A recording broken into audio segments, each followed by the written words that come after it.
prišli, dúfam, že ste všetci, takže môžeme začať. Princípy televízie, myslím, vysvetľovať nemusím. Je to isté ako v rozhlase, lenže s obrazom. V rozhlase obraz nepoužívajú, pretože šetria. Ale začnú vysielať údajne v dohľadnom čase aromaticky. To znamená, že so zvukom tej ktorej relácie bude sa šíriť aj príslušná vôňa. Ja osobne sa teším najmä na vysielanie pre poľnohospodárov. Čo sa týka tohto programu, mali sme veľa ťažkostí, predovšetkým so spevákmi, pretože svetoznámi speváci, ako iste viete, sú roztrúsení po celom svete. Naši speváci sú tiež roztrúsení po celom svete a nejako sem k nám nemôžu, pretože, neviem, či poznáte bližšie kapitalizmus, ale oni tam musia pracovať, My máme našťastie tento typ spoločenského zriadenia už za sebou. No.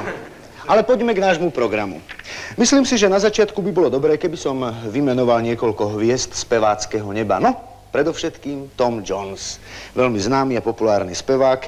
Iste sa na neho všetci veľmi tešíte. Tak Tom Jones v tomto programe vystupovať nebude. Potom je tu Ester Ofarimová. Tá je výborná. Tá tu tiež nebude vystupovať, ale je výborná. A napokon zlatý klinec programu Gilbert B. Kot, ktorý neprišiel. A čo nám to dalo práce, kým sme ho odhovorili? Len jedno sa nám nepodarilo. Nepodarilo sa nám zabrániť, aby v tomto programe vystupoval Julius Satinský.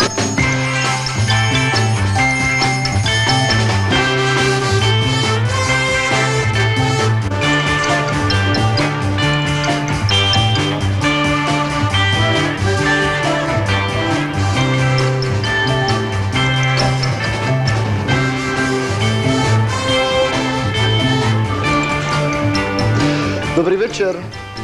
Prichádzam z vyšších miest. Hovorili sme o vás. Ako sa vy voláte? Lasica. Á, tak to nebolo o vás.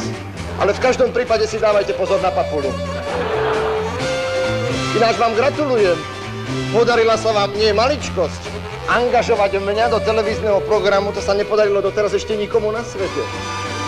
To sa nepodarilo naozaj nikomu na svete. Vy sa pozeráte občas na Viedeň? No, občas sa pozeráme. Videli ste ma tam? Nie. No vidíte. Ani Američanom sa to nepodarilo. Ani Dánom, ani Rumúnom, ani Francúzom. Nikomu. Totiž na to musíte mať určité danosti, aby ste vystupovali v televízii, viete? Napríklad zjav. Vy so svojím zjavom by ste v televízii vystupovať nemohli. No čo, tak ja o to ani nestojím. No a čo vy máte, aké danosti okrem zjavu, no? Tak ja mám všetky danosti. No mám vám napodobniť napríklad vtáka? No prosím. No dávajte pozor. Tak teraz sa to nepodarilo. Alebo máte reťaz? Reťaz máme, pravda? Ukážte reťaz. Pozrite sa, zoberieme reťaz takto do ruky a začneme ju takto šponovať. Ale... No a keď chceme, tak ju roztrhneme. Áno. A čo je toto za žáner? No tak tu sú také pesničky, potom sú tu také speváčky. Pesničky, ale to je môj žáner. Áno, show. Pesničkou vyjadriť šťastie i nešťastie človeka, áno. A propos, show musí mať obrovské tempo. Show. Stop! Show musí mať obrovské tempo. Dievčatá, ktorá bude skôr v šatni. Raz, dva, tri, hop! Ďakujem. Ďakujem vám, som zvyknutý na potlesk, ďakujem. Show musí mať obrovské tempo. Ja vás ešte raz upozorňujem, vážení diváci, že tento program bude mimoriadne kvalitný a bude mať obrovské tempo, o čom svedčí aj prvých 10 minút, v ktorých bez prestávky vysielame váš obľúbený monoskop. Áno. To je on. Monoskop. To je váš obľúbený monoskop. Ja vás nebudem vyrušovať v zábave. Snáď len takú malú poznámku na okraj. Toto je typické umelecké stvárnenie kruhu. Vidíte? Je to tzv. Uzavretý kruh. On začína tuto v tomto bode. Pardon. Ja tuto, áno. To je zaujímavé. A končí v tom istom bode, predstavte si, vidíte? Ale nebudem vás vyrušovať. Je to uzavretý kruh. Ja by som rád ešte doplnil. Tu sú prosím čísla. Ak ste si všimli, sú to zaokrúhlené čísla. Ja si myslím, že ešte nikto tak vtipne a jednoducho nezosmiešnil tučných darmožráčov. Ale choďte s tými Choďte s tými rukami preč, aby ľudia videli poriadne na ten svoj obľúbený monoskop. Ja by som snáď ešte len takú malú poznámku.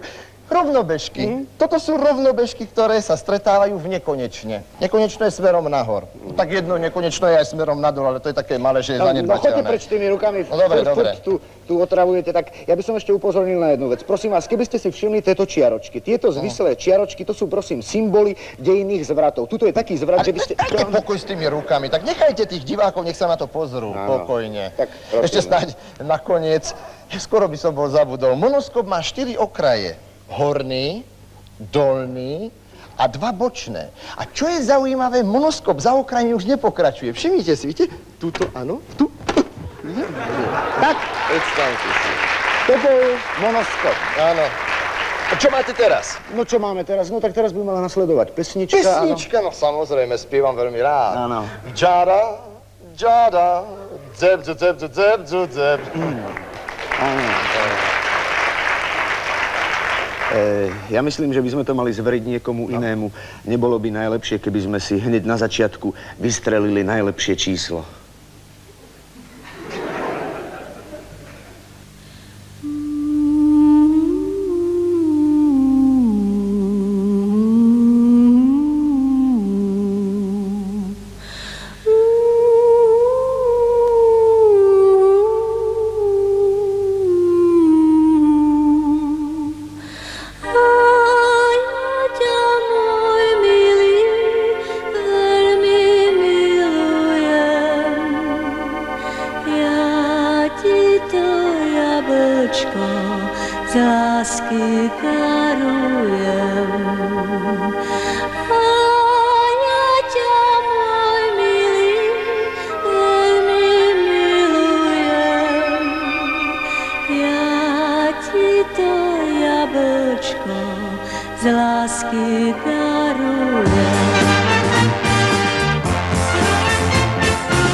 Drobný šalát, lebo ja nemôžem v noci spávať.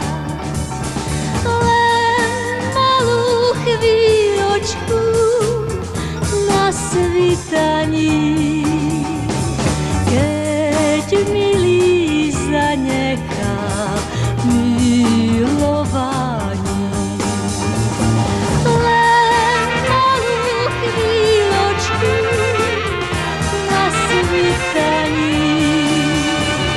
Keď milý zanechá milovanie.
To je neuveriteľné, ako to tu všetko jedno do druhého zapadá v tej televízii. Najprv bola pesnička, potom bolo ticho, teraz zase pôjde niečo, A zase príde ticho.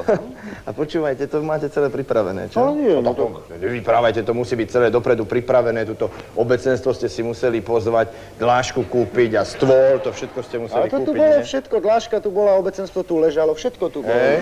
A toto?